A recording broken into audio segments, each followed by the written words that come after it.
তাহলে যে জিনিসটা বললাম যে হার্ট অ্যাটাক সাধারণত হৃৎপিণ্ডে হয় আর স্ট্রোক ঘটে সাধারণত ব্রেনে। এই যে হার্ট অ্যাটাক কাকে বলে যে আমি বলতে চাচ্ছিলাম সেটা হচ্ছে হৃৎপিণ্ডে আমরা কি হয় প্রচুর পরিমাণে চর্বি জাতীয় খাবার খেয়ে থাকি। যেমন এই চর্বি জাতীয় খাবারের মধ্যে রক্তের ভিতরে কি কি থাকে, প্রোটিন থাকে, তারপরে কোলেস্টেরল, এগুলো কি হয়, এগুলো সাধারণত ওই রক্তনালী বা রক্তবাহিকায় জমা হয়ে প্ল্যাক তৈরি করে। এই প্ল্যাক তৈরি করার ফলে সাধারণত রক্ত সঠিকভাবে কি হতে পারে না, পরিবাহিত হতে পারে না। এই প্লাকটা যখন দীর্ঘস্থায়ী হয়ে যায় তখন প্লাকটা সাধারণত বিদীর্ণ হয়ে যায় এবং সেই জায়গায় অনুচক্রিকা গিয়ে সাধারণত রক্ত জমাট বাঁধে এবং লুমেনটা বন্ধ করে দেয়। চিত্রের মাধ্যমে দেখো, ধরো এই একটা রক্তবাহিকা, এর ভেতর দিয়ে ব্লাড যাচ্ছে, ধরো ব্লাড যাচ্ছে, আর আমি রেড কালার দিয়ে যেটা লিখছি সেটা মনে করো চর্বি, বা এখানে দেখো কিছু চর্বি জমা হচ্ছে, জমা হতে এই জায়গাটায় একটা প্ল্যাক তৈরি করছে, বা এই জায়গাটা দেখো, এই জায়গায় একটা প্ল্যাক তৈরি করে ফেললো। এই যে প্ল্যাক, এই জায়গায় একটা প্ল্যাক তৈরি করে ফেলছে। আবার ঠিক এই জায়গায় দেখো এইখানে কি হয়েছে, একটা প্ল্যাক তৈরি করে ফেলছে। তাহলে প্ল্যাক তৈরি করার ফলে ভিতর দিয়ে রক্ত আসতে পারছে। একটা সময় কি হবে, একটা সময় এই জায়গাটা পুরো ফুল ভর্তি হয়ে যাবে, যার ফলে রক্ত আর হৃৎপিণ্ডে পৌঁছাতে পারবে না। রক্ত যদি হৃৎপিণ্ডে পৌঁছাতে না পারে তাহলে রক্ত যদি হার্টে যেতে না পারে ফলে কি হয়, হৃৎপেশিগুলো কি হবে, মারা যায়। হৃৎপেশিগুলো যখন মারা যায়, এই কারণে এটাকে বলা হয়ে থাকে মায়োকার্ডিয়াল এটাকে বলা হয় থাকে মায়োকার্ডিয়াল ইনফার্কশন। তাহলে এই ইনফার্কশন শব্দ অর্থ কি আর মায়োকার্ডিয়াল শব্দ অর্থ কি? মায়োকার্ডিয়াল শব্দ অর্থ হলো হৃৎপেশি, আর ইনফার্কশন শব্দের অর্থ হচ্ছে রক্তের অভাবে কোনো একটা টিস্যুর মরে যাওয়া। তার মানে এই যে এখানে কি হচ্ছে, রক্তটা সাধারণত হৃৎপিণ্ডে যেতে পারছে না, ফলে হৃৎপিণ্ডে সাধারণত রক্তে থাকা অক্সিজেনের অভাবে হৃৎপেশিগুলো মারা যাচ্ছে, যেটাকে বলা হচ্ছে সাধারণত হার্ট অ্যাটাক অথবা মায়োকার্ডিয়াল ইনফার্কশন। এই হার্ট অ্যাটাকের কারণে বিভিন্ন জিনিস হতে পারে, যেমন ঘন ঘন বমি হতে পারে, বুকে ব্যথা অনুভূত হতে পারে, তারপর আছে ঘুমের সময় বা বিশ্রামরত অবস্থায় বুকে ব্যথা হয়, তারপর আছে গলা মুখ, তারপরে হচ্ছে গলা মুখ ঘাড় সম্পূর্ণ অংশ ব্যথা হতে পারে। আবার পৌষ্টিক নালী অর্থাৎ পেটের এই সাইডগুলোতে ব্যথা অনুভূত হতে পারে হার্ট অ্যাটাকের কারণে। এখন হার্ট অ্যাটাক হলে সাধারণত অতি দ্রুত ডাক্তারের পরামর্শ নিতে হবে। প্রতিকারের ভিতরে আছে সাধারণত বডি মাস ইনডেক্স অনুযায়ী খাদ্য গ্রহণ করতে হবে। চর্বিজাত খাদ্য তো খাওয়া যাবে না এবং এখানে ধূমপান থেকে বিরত থাকতে হবে, আর পরিমিতভাবে কোলেস্টেরল, ডায়াবেটিস, রক্তচাপ এগুলোর মাত্রা বজায় রাখতে হবে। এবার আমরা যে জিনিসটা নিয়ে আলোচনা করব সেটা হচ্ছে হার্ট ফেইলিয়ার। এবার আমরা যে জিনিসটা নিয়ে আলোচনা করব সেটা হচ্ছে হার্ট ফেইলিয়ার। হার্ট ফেইলিয়ারে কি ঘটে দেখো, হার্ট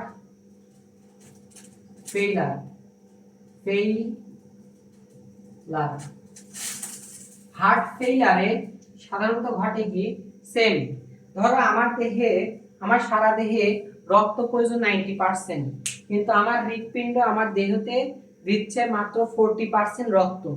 তার মানে ঘাটতি আছে এখনো 50%, তাহলে এখনো ঘাটতেছে 50%, অর্থাৎ দেহে রক্তের চাহিদা ক্রমান্বয়ে থাকেই। ধরো হৃৎপেশি কি হয়েছে, কোনো কারণে হৃৎপেশির ক্ষমতা কিছুটা কমে গেছে, অথবা হৃৎপিণ্ডে পর্যাপ্ত পরিমাণে রক্ত সরবরাহ হয় নাই, যার ফলে হৃৎপিণ্ড যখন পাম্প করছে তখন আমাদের সারা দেহে পর্যাপ্ত পরিমাণ রক্ত প্রবাহিত হতে পারছে না। এই যে রক্তে আমাদের দেহে যে একটা চাহিদা থেকে গেল, এটাকে বলা হচ্ছে হার্ট ফেইলার। তাহলে হার্ট ফেইলার তেমন বড় কোনো বিষয় না, এখান থেকে কোশ্চেন আসে না বললেই চলে। এবার আমাদেরকে কিছু জিনিস দেখতে হবে। এই যে রোগ, এই রোগগুলোর কি কি পরীক্ষার মাধ্যমে আমরা কি কি বিষয় সম্পর্কে জানতে পারি। যদি আমরা এক্স-রে করি, এর মাধ্যমে সাধারণত হৃৎপিণ্ডের অবস্থা বুঝতে পারবো। যদি আমরা বিএনপি করি তাহলে আমরা বুঝতে পারবো হার্ট ফেইলার হয়েছে কিনা।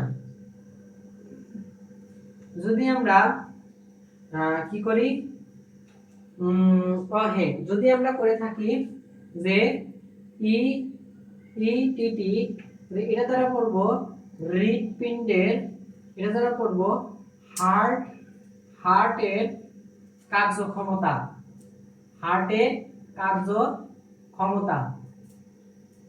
তারপরে এমআরআই এর মাধ্যমে কি পাবো? এমআরআই এর মাধ্যমে আমরা কি পেতে পারি? হৃৎপেশির অবস্থা। তাহলে এটা দ্বারা বুঝতে পারি হৃৎপেশির অবস্থা। তারপরে আছে হলো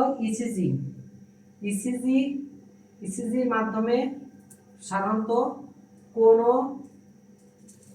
রোগ হয়েছে কিনা।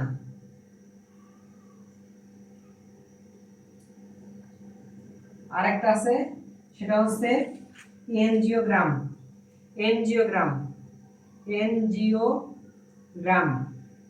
এর মাধ্যমে সাধারণত ব্লক আছে কিনা।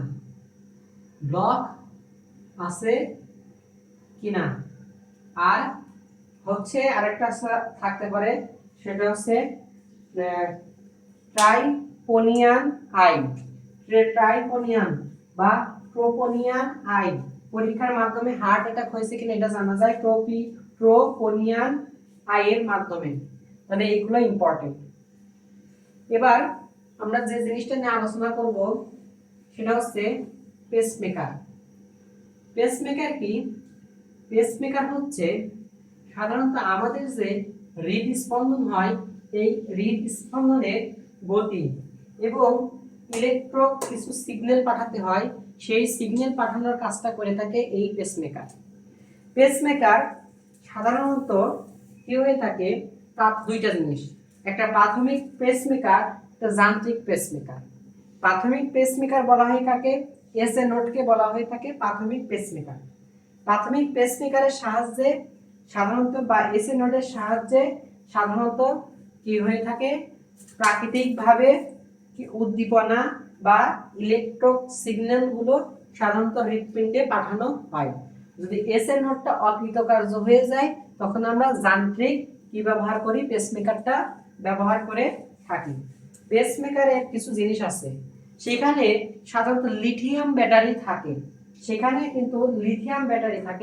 পেন্সিল ব্যাটারি থাকে না, বা চার্জেবল ব্যাটারি থাকে না, সেখানে থাকে নন চার্জেবল ব্যাটারি। এবং সেটা কম্পিউটারাইজড মনিটর বা সেখানে কি থাকে? কম্পিউটারাইজড জেনারেটর দ্বারা নিয়ন্ত্রিত। অর্থাৎ একটা পেসমেকার মেয়াদ থাকে প্রায় 7 থেকে 10 বছর।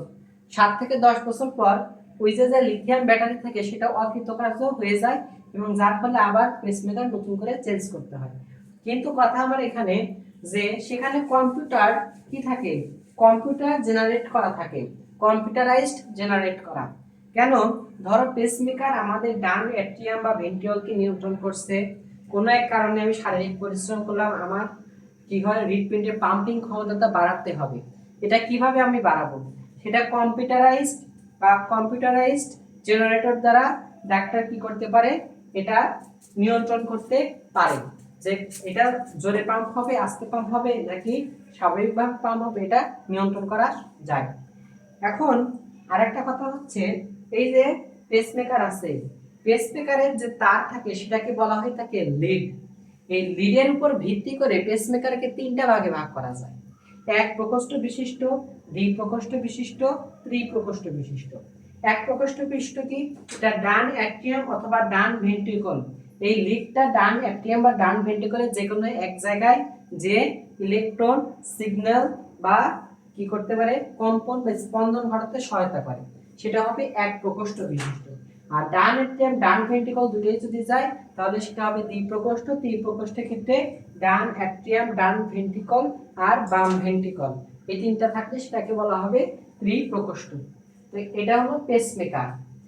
আর বলা হয়েছে অ্যানজিওপ্লাস্ট, অ্যানজিওপ্লাস্টের কথা। এখন অ্যানজিওপ্লাস্ট বলতে বোঝানো হয়েছে রক্তের যে শিরা থাকে সেই শিরায় ওই যে চর্বি জমা হয় বা প্লেক জমা হয়, হার্ট অ্যাটাক হয়, সেখানে এনজিওপ্লাস্ট করা যেতে পারে। এনজিওপ্লাস্ট কি? দুইটা উপায়ে করা যেতে পারে, একটা বেলুন পদ্ধতি, স্টেটিং পদ্ধতি, লেজার পদ্ধতি, আরেকটা আছে কি, আরেকটা দাঁড়াও আমাদের বলি, আরেকটা আছে সাধারণত লেজার পদ্ধতি আর বেলুন, আর একটা হচ্ছে করোনারি স্টেটিং পদ্ধতি, আর আছে অ্যাথেরেক্টমি পদ্ধতি। এখন বেলুন পদ্ধতি কি? ধরো এই একটা একটা কি, একটা রক্তনালী বা রক্তবাহিকা, এটার ভেতরে ধরো এই জায়গাটা কি হয়েছে, পুরু হয়ে গেছে, প্ল্যাক হয়ে গেছে, এখানেও প্ল্যাক হয়ে গেছে, তখন এখানে কি হয়েছে, প্ল্যাক হয়েছে, এই অংশটা এত মোটা হয়ে গেছে, তখন কি করবে হবে, এখানে সাধারণত পার মাঝখানে বা আমাদের পায়ে যে ফিবুরাল যে ধমনী আছে সেই ফিবুরাল ধমনীর মাধ্যমে সেই ধমনীটা কি হয়ে থাকে, একটু মোটা হয়ে থাকে, সেখান থেকে ধোয়ানো হয়। সেই ধমনীর ভেতর দিয়ে সাধারণত চুপসে থাকা বেলুন সাধারণত ঢুকানো হয়, ঢুকিয়ে আমাদের হৃৎপিণ্ডে যেখানে প্ল্যাক হচ্ছে ওই জায়গায় নিয়ে যাওয়া হয়। নিয়ে যাওয়ার পরে সাধারণত এই জায়গায় বেলুনটা নিয়ে ফুলিয়ে দেওয়া হয়, যার ফলে এই প্ল্যাকগুলো কি হয়, দুই পাশে চেপে যায়, ফুলিয়ে চেপে দেওয়া হয়। তাহলে কি হয়, এই প্ল্যাকটা সরে যাওয়ায় এই রাস্তাটা কি হয়ে যায়, এই যে এইভাবে প্রসারিত হয়ে যায়, যার ফলে রক্তটা স্বাভাবিকভাবে ভিতর দিয়ে সহজে প্রবেশ করতে পারবে। তাহলে এইটা একটা পদ্ধতি। একটা স্টেটিং পদ্ধতি, সেখানে কি হয়, সেখানে হচ্ছে স্টেটিং এর ভেতরে কি থাকে, এখানে আবার তার জালি দিয়ে আটকে দেওয়া হয়, যার ফলে সেখানে আবার পুনরায় যাতে তৈরি না হয়।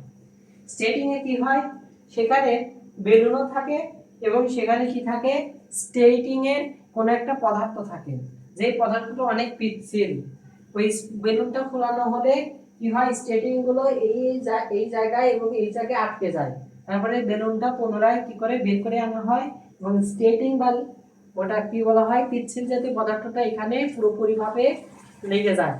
এই পিচ্ছিল জাতীয় পদার্থের উপর ওই চর্বি জাতীয় পদার্থ এসে আর জমতে পারে না, যার ফলে এই যে এইটুক জায়গার ভিতরে কি হয় না, এইটুক জায়গার ভিতরে পুনরায় সাধারণত এখানে প্ল্যাক জমতে পারে না, তবে এইখানে অন্য জায়গায় প্ল্যাক জমতে পারে।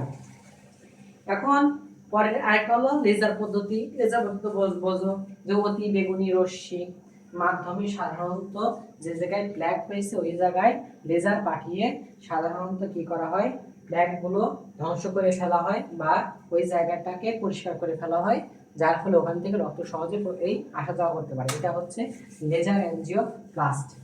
এখন আমরা ওপেন হার্ট সার্জারি নিয়ে একটা কথা বলি। তো এগুলো বেশি ইম্পর্টেন্ট না, জাস্ট এমসিকিউ হয়, এগুলো মুখে বলতেছি। এই ওপেন হার্ট সার্জারি সাধারণত কিভাবে করা হবে, আমাদের হৃৎপিণ্ডটা কেটে ওপেন হার্ট সার্জারি স্বয়ংক্রিয়ভাবে করা হয়। এটা দুইটা জিনিস ভাবে করা যেতে পারে। একটা হচ্ছে কি, হৃৎপিণ্ডটা কি রেখে, হৃৎপিণ্ডটা সচল রেখে এই ওপেন হার্ট সার্জারি করা যেতে পারে।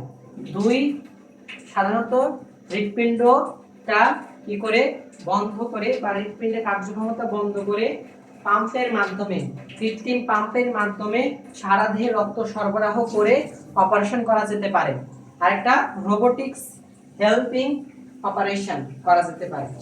এখন এই যে আমরা হৃৎপিণ্ডটাকে স্থির বা জীবিত রেখে বা হৃৎপিণ্ডটা সচল অবস্থায় আমরা যখন কি করব, অস্ত্রোপচার করব তখন কি করতে হবে, হৃৎপিণ্ডটা একটা নির্দিষ্ট ইসে পাম্প করাতে হবে, মানে স্থিরভাবে, যাতে ওই পাম্পের সময় আমি যখন অস্ত্রোপচার করব তখন তেমন কোনো সমস্যা না হয়।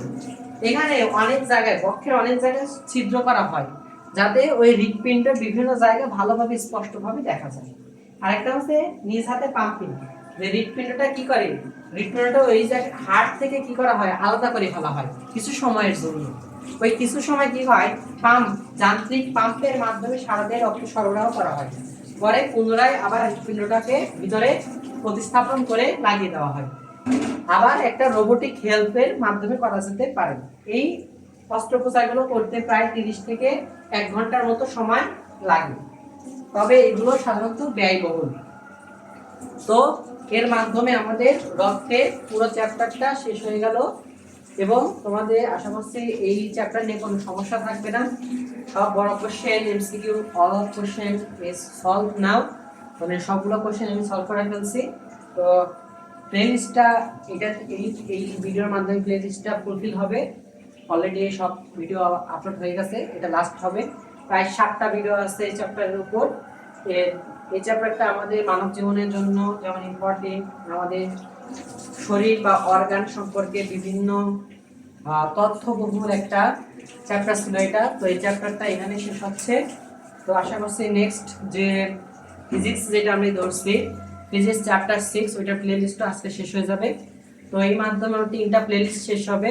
একটা এই মানবদেহের শারীরতত্ত্ব এবং রক্ত সংবহন, 2 শৈবাল ও ছত্রাক, 3 আমাদের পদার্থবিজ্ঞান চ্যাপ্টার 6, 3টা প্লেলিস্ট শেষ হবে। নেক্সটে আমি প্লেলিস্ট বানানো অন্য যে চ্যাপ্টার আছে সেই চ্যাপ্টারগুলো সম্পর্কে প্লেলিস্ট বানাবো। তো আজকে ক্লাসটা এই পর্যন্তই। আসসালামু আলাইকুম।